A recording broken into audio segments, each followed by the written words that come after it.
Ladies and gentlemen, distinguished guests, good morning. Thank you for coming and for being with us today.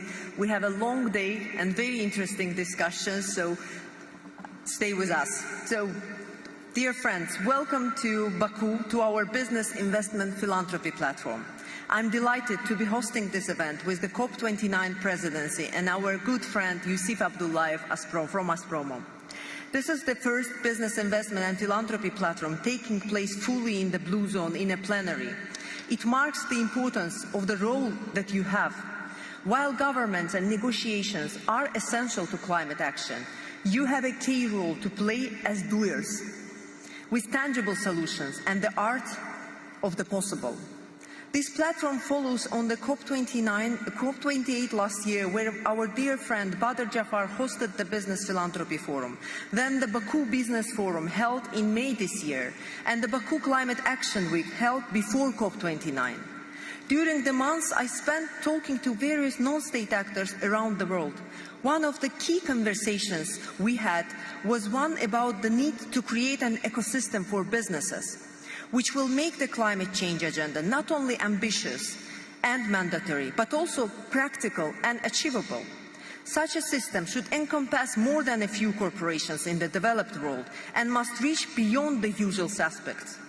How do we make sure that the complexity of green transition is not abused by few rich governments and international corporations in order to squeeze small and poor through exclusive access to finance and technologies? The inputs from private sector, both in form of advice and actions, are irreplaceable. We have here today, we will have the whole day with us. We have registered people from 70 countries and from many industries, and we have a lot to discuss. I am, as the high-level champion who has been doing this job for a few exciting months now, believe strongly that the only way to succeed in our common job of just green transition is through building a wider consensus and by avoiding any dividing rhetoric. We must stop sensationalism and search for good and bad among us. This is a road to nowhere. I have been meeting companies and entrepreneurs from all walks of life as high-level champion. And I am convinced that the consensus on the need to act on climate is there. It is there with fossil fuel and mining companies too. Instead of alienating, we need to invite them and incentivize them. Earlier today, the independent high-level expert group on climate finance, co-chaired by Nick Stern and Veresong, launched its third report. Their report argues for actions to boost investment in developing countries. These actions can only be taken if we collaborate more closely. Today we are in the Blue Zone and we have strong focus on finance. But we will not come to finance from theoretical perspective, but from a practical perspective. The topics we will explore are some of the key topics of our time.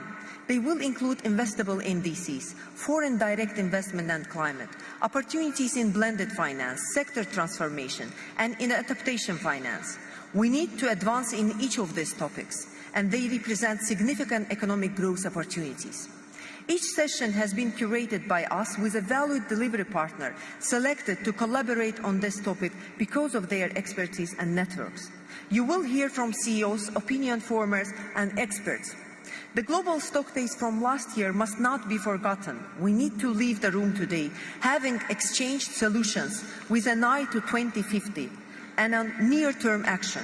Enhanced national climate plans will help business, investors, and philanthropy to go further and faster.